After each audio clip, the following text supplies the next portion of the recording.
Welcome to Heartlight. I'm your host, Christy Brower. I appreciate you joining me today. Heartlight is a podcast for people in the metaphysical community who are seeking more fulfilling relationships. I will be talking about all different kinds of aspects of relationships and lots of things about your energy body, how to balance yourself, and how to get what you want. Every week I will answer some questions about relationships in one portion of the show. If you are interested in sending me a question, you can do that by emailing me at findyourheartlight@gmail.com. Welcome to Heartlight. So this week, I don't know about you, but I feel like I'm running 100 miles an hour right now. I have a lot of changes happening. I have a lot of things going on. All of it's really good. All kinds of positive stuff happening in my life. But I feel like, I can hardly keep up. So many awesome things are happening. And so I was thinking a little bit about trusting the process and how we sometimes try to force things that maybe we're not ready to have, or how we try to slow things down that maybe we are ready for, but we might get nervous about. And I know I'm in a place where I have to be careful about that. There's a momentum behind the stuff I'm doing right now with the book I'm writing and the coaching I'm doing and all the things I'm doing that is really fast. And I'm working with myself on trusting that process and allowing it, because there's a part of me that wants to slow it down because it feels like it's going too quickly. And I know that that's a mistake because I would lose out on something. I don't want to lose out on anything. So I've been thinking through all of this just a little bit, sort of from both angles, allowing things to happen at the rate that they're supposed to, whether they seem too fast or too slow for you. So, in my work as a professional psychic and a spiritual counselor, I notice regularly that we are all striving for growth and change and continuous self-improvement. So, and I'm all good with that, honestly. I think self-improvement is a great thing. But I want to suggest that sometimes that strive for change can overwhelm us and give us no time to adjust. We have to grow into our new selves sometimes. And so there are periods when we need to not stop the good things that are happening, but not try to make anything else happen. Do you ever feel like you're doing too many things at once? Do you ever feel like I'm doing this, therefore I really cannot focus on this? That's healthy. Feeling like you have to do all of it right now all the time is really not healthy. It's too hard on all of us. And so it's important that if you have a big priority right now, it's okay to let some other things fall away for a little while. Sometimes they have to, really. I'm experiencing that right now. You might see that I'm not signed in over at One to Listen very much right now. It doesn't mean that I'm not available for you. If you want to talk to me, simply schedule a call or do a callback request, and I will log on and talk to you, definitely. But sometimes, like with my writing and everything that's going on right now, I feel like I have to limit something. And that's the thing. So I'm not just signed in like I normally am. However, I am still very much available. And so if you need me, you know how to get me. Do a schedule call or a callback request at one2listen.com, and I will be there for you. But, that's why you may have noticed that I'm not there very much. The thing is, we need time to adjust and grow into the new us, into our new selves, who we're becoming. That is really important. We can't just constantly be becoming something new and something new and something new without ever adjusting and growing into that experience. So I have some ideas for adjustment and rejuvenation while we're walking this path. The first is that we have to remember we're connected to the earth. We are animals, whether we admit it or not, whether we, resonate with that or not, we really are. And we are connected to the earth, the seasons, and the tides, all like all living things are. So our planet gives us cycles of growth and rest and renewal every day. So we have to trust those cycles. It's important that we sleep when it's dark and work when it's light, whenever possible. I know some of us are on opposite schedules because of job, but we have to have both, right? It's also important to follow the energy of the seasons. So spring is a time of renewal. Summer is often a time of action. That's where we are right now. We're in action and growth. Fall is a time to reap the rewards of our hard work, and winter is a time to rest. We have to take those actions and accept them. If you fight against it, have you ever noticed that if you're in a time of action but all you do is sleep, that you're miserable, that your mind never stops because your mind is reacting to the energy that we're in, even if your physical body isn't.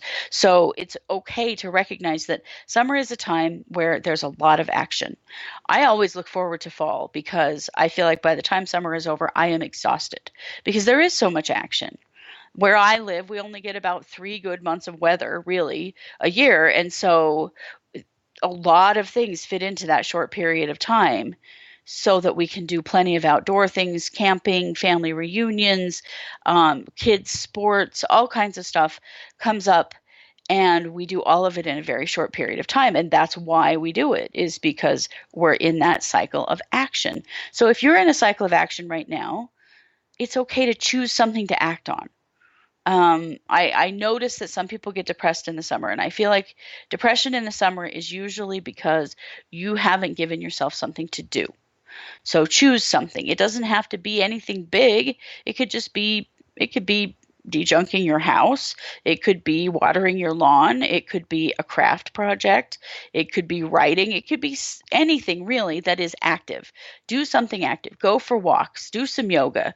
Get outside. I like to go. Here we have a green belt along the Snake River that is a really magical place. And I like to go this time of year and walk along the river. There's only a short period of time every year that you can, as it eventually gets too cold, and then the snow, of course, keeps that path covered all the time.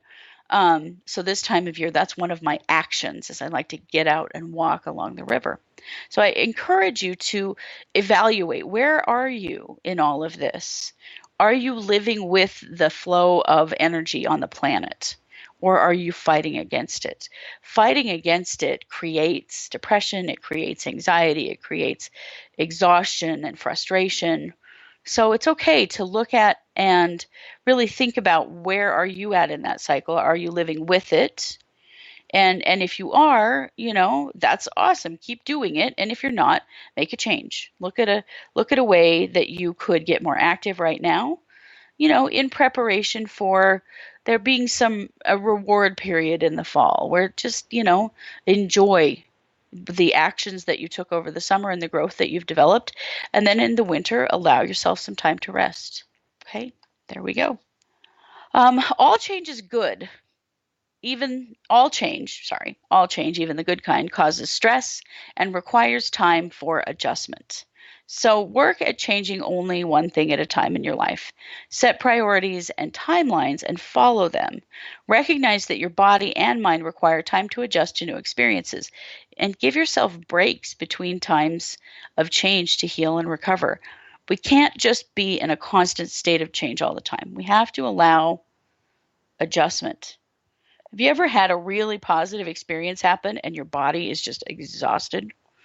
I hear this from people, like after they get married. Weddings can be something that, wonderful, positive thing, but also exhausting. I hear this about new jobs. I hear this about, all kinds of positive new things that you're doing. A move is another one, that afterward you need some serious time to adjust to that change before changing again. When you feel like changing everything, change one thing. And then give yourself time to adjust and then reevaluate.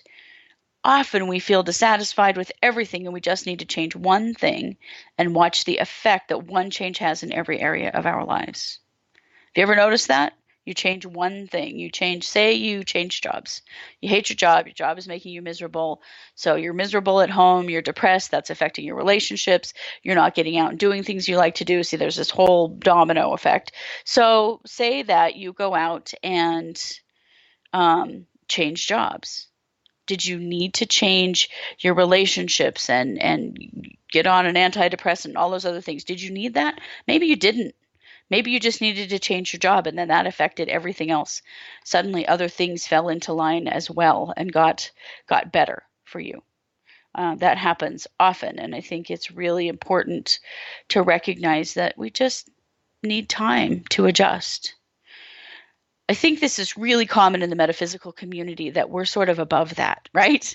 We don't need time to adjust. We're spiritual, we're connected. No, we all need time to adjust.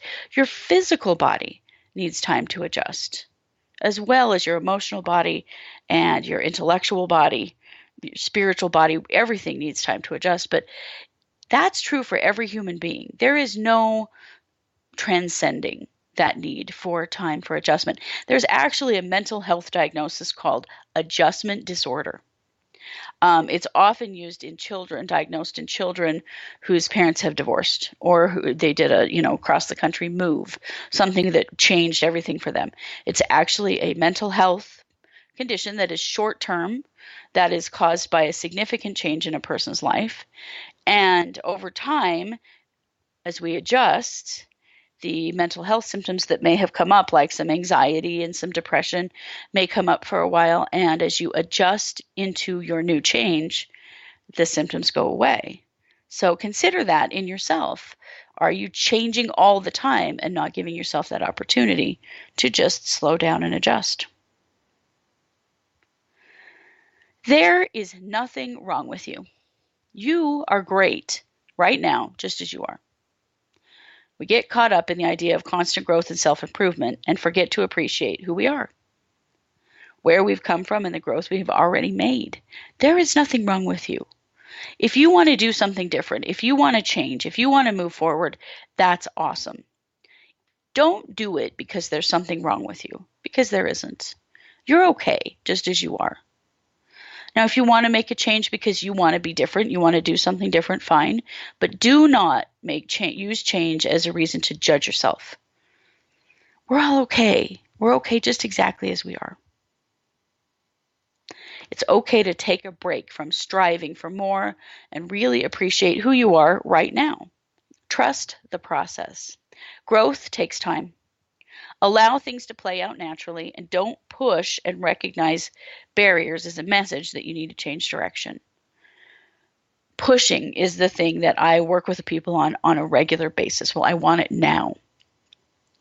Here's the reality. If you're trying to make a change in your life, you're trying to bring something new into your life, it's very possible that there's a whole series of things that have to happen first.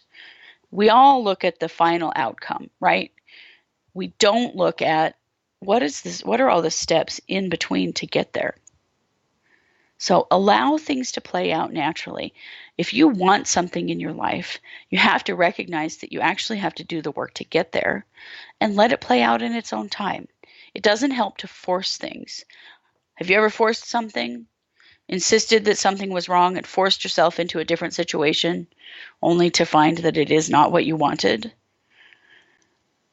The path of least resistance in life is usually the most successful.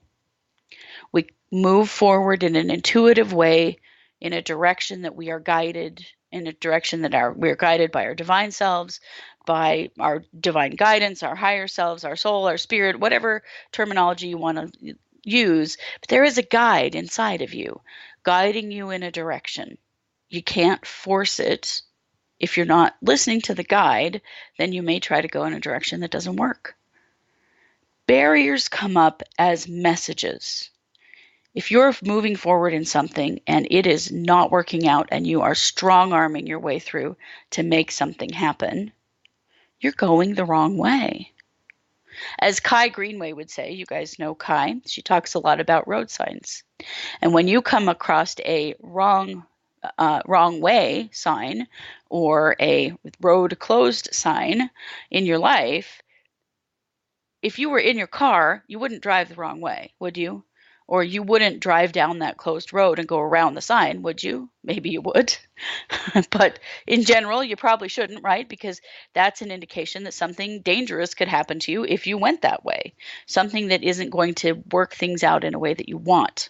So it's really important to trust those barriers as they come up and recognize that they are nudging us in a little different direction.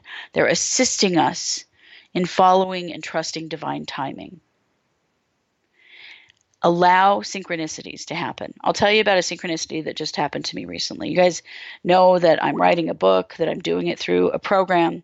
The program is called the Author Incubator.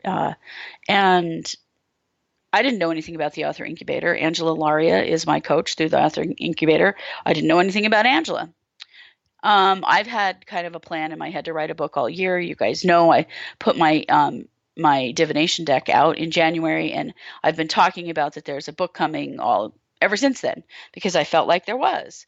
But every time I sat down to write it, nothing came. There just wasn't anything there, even though I have a whole list of ideas and things I want to write about. Nothing was happening. So scrolling Facebook, because I do a lot of that. I'm here on the radio a lot. And so, of course, the chat room is on Facebook. It sort of makes me be on Facebook quite a bit. And so scrolling Facebook, I saw this ad for Angela Laria and the Author Incubator. I saw it over and over again. In a week's time, I probably saw it at least 20 times. It just kept showing up. And maybe I was a little thick for it to take me this long, but I finally realized that's a message. Why is that same message showing up for me? Because I hadn't clicked on the link. You know how it is with Facebook. If you click on something, then you're going to see it a million times. Well, I hadn't clicked on this one, but it just kept coming up and kept coming up. And so finally it hit me that, hey, maybe there's a message here. Maybe you should just listen to the webinar and see. So I clicked on the link, signed up for the webinar, and the rest is history. I'm halfway through my book. I'm through my first month in the program. It is changing my life. It is changing everything for me, changing how I look at things, changing how I think about things. It really is a very powerful experience. But it all came to me through a synchronicity. So trusting divine timing. I knew a book was coming. I've known all year a book was coming. I talk about it here on the radio all the time, and yet it wasn't happening. And when I sat down to write it, nothing was coming, and I didn't really know what it was going to be about yet. I had several ideas that hadn't really gelled into anything. And this experience really reminded me how important it is to pay attention to those synchronicities, because I was putting out into the world, into the universe with my energy. I want to write a book, right? Well, what came back to me was the help to do it. And now I'm halfway through. My book will be released in the early fall, and all kinds of great things are happening in my life because of it. And what if I hadn't listened? What if I hadn't clicked on that link and taken that webinar a month ago? I would be in that same place of, well, I'm going to write a book. I'm not sure when. It's coming soon, I know. But I'd still be in that place, wouldn't I? I'd still be in that stuck place. So trusting that synchronicity, not trying to force it. I felt really compelled that I should not just start writing. I felt that all year, even though I keep saying I'm going to write a book. Every time I went to do it, I felt like, no, it's not the right time. I don't have it in my head. I don't know what it is. As a writer, I tend to have something in my head first. I already know exactly what it's going to be before I put it on paper. I've always been like that. I don't know if it's part of my channeling process. I think that when it comes to me, in a way that I wouldn't necessarily expect, but it will come in my head first. And that's how I do radio as well. I don't really script anything. Sometimes I have an article that came out in the Power Peak that is part of what I talk about, but I wait for it to come into my head and then I just say it, right? Well, I do the same thing with writing, and nothing was coming to my head. And I knew it wasn't the right time until I started this program. And suddenly, now it's all just pouring out of me. The whole book is outlined. It's all planned. I know exactly what it's going to be. I'm halfway through writing it. So trusting that process, trusting that synchronicity has really been to my benefit. And that's why I say it to you, because I know for you that it will also be to your benefit as well. So trust that. Allow things to happen. When you put it out into the world, we know about this. We know that concept of like attracts like. I talk all the time about how what we project, what we put out into the world is what we get back. And that can be conscious or that can be unconscious. It's very hard to go in the right direction without consciously putting out into the world what you want to project. So choosing what comes from your energy body. It's a daily challenge. It's one that I struggle with too. We all do, because your thoughts control your energy body, right? I talk about this all the time, but it's something I have to remind myself of all the time, and something I want to remind you of as well, that your thoughts control your energy body. So what you think is what you project. And so if you are thinking feelings of fear, if you are worrying, if you are struggling with something in your head, it is going to come out in what you project. Have you ever been worried about something, you're really, mulling something over, ruminating and thinking something, and someone comes up to you and says, "Are you okay?" And you're like, "Yeah, I'm fine. What are you talking about?" No, it's your thoughts. Your thoughts are projecting out into the world that you are not okay, that you're really worried, that you're really frustrated, that you're really irritated, even if when people ask you that question, you go, "No, I'm fine. Really, I'm okay." Except that your thoughts are not telling the world that same story. That's important. That's part of this whole game, right? Is understanding that.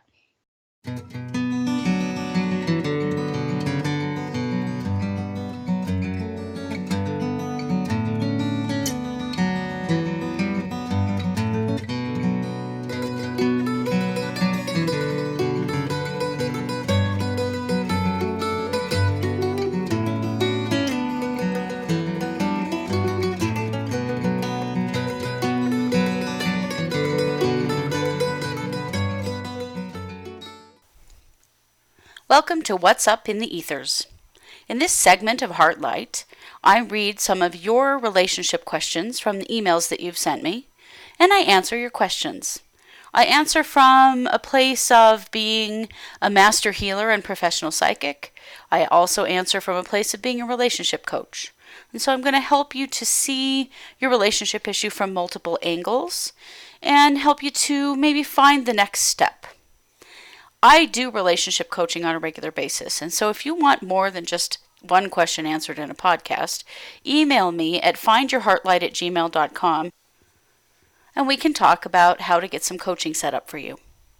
Or if you just would like to ask a question here on the podcast, send me your question there as well. I have a couple of questions for you this week. The first is from T. I will always only use your first initial, just so you know, so you don't have to worry about anyone hearing your question. T says, "How do I find balance between cynicism and naivety?" This is a really good question, because cynicism is something that I see a lot with people in relationships, and often cynical people started out as naive people. I know that I did when I was dating and when I was young, in high school particularly, I was very naive. Well, I think first of all, you have to recognize that every relationship has to stand on its own. If you judge every new relationship by all of your past relationships, you will end up alone, honestly. And I don't mean to say that to be cynical, but I do mean to say it to be honest. That if you can't let something from the past go, it will always create cynicism in your next relationship. Now, one thing that I recommend is that you trust your gut. You trust that internal intuition that we all have in our bellies, in your solar plexus. That's really where the litmus test is for a relationship. So if you're starting to see someone, or you just met them and you're really wondering, do I dare trust this, or is that cynical side jumping in to say I can't trust anyone? I want you to check in with your gut. Now, your gut is very easy to check in with, because you either feel good in your belly or you feel bad in your belly. So you simply ask, is this a good situation for me? Is this person a good potential relationship? Is this person safe? Is this person being honest? And then you see how you feel in your belly. That is a great way to get into a place of not being naive and just trusting everyone, but also not being cynical. So T, thank you for your question. Our next question comes from Kay. Kay says, "How do you stop cutting them off at the heels after a couple of dates because you start seeing things that remind you of your ex, even though you know it's just a survival reflex?" Well, Kay, I think that's entirely the point, that it is a survival reflex, which means that you have some unresolved trauma. You have some things that have happened in previous relationships that you haven't really worked out. It's really important that you work through those things so that they don't impact your next relationship and your next relationship. It's similar to T's question in that it's easy to get cynical. My suggestion, and really my feeling on this, is that you need some specific work, energy body wise and emotionally wise and through with your thoughts, to help to resolve the past trauma, because what's happening here is you're being triggered. And to be triggered means that a current experience reminds you of a past experience, and it can remind you in a negative way. So it can cause some triggering of trauma that you have experienced in a previous relationship. Now, the thing that you have to remember is that trauma comes in all shapes and sizes. And so even if this relationship wasn't what you would consider to be abusive, there still can be trauma in a relationship. There is often trauma in relationships. So my suggestion to you would be to work through, what is it that triggers you? Where does it come from? And how do you release it? Well, I can help you with that if you want to message me over at findyourheartlight.com, findyourheartlight@gmail.com, and we could get together and do some energy work on it, because there's some very specific clearing that needs to be done there. And then we have to look at your thoughts too. What thoughts are you thinking in this time? What thoughts are coming back up that remind you of previous experiences? We can solve it. Okay, but when a situation like this comes up and that's exactly what's happening, it is telling you that you've got some stuff you haven't worked out yet. So reach out to me or someone else and get some help, okay? Get some coaching, get some energy work, get some assistance to work through that past trauma so that you can move forward into a relationship with it being brand new, without it being immediately tainted by your previous relationships. Thank you very much for your question. So if you would like to ask a question like T and K did on this episode, email me at findyourheartlight.com at findyourheartlight@gmail.com. Good heavens, that's my problem tonight. And ask me your question, and I will answer you here on the show, and I will also give you some information about how to reach out to me if you want to go deeper. That's it for today's episode of Heartlight. Thank you for joining me, and as always, stay awesome, my friends.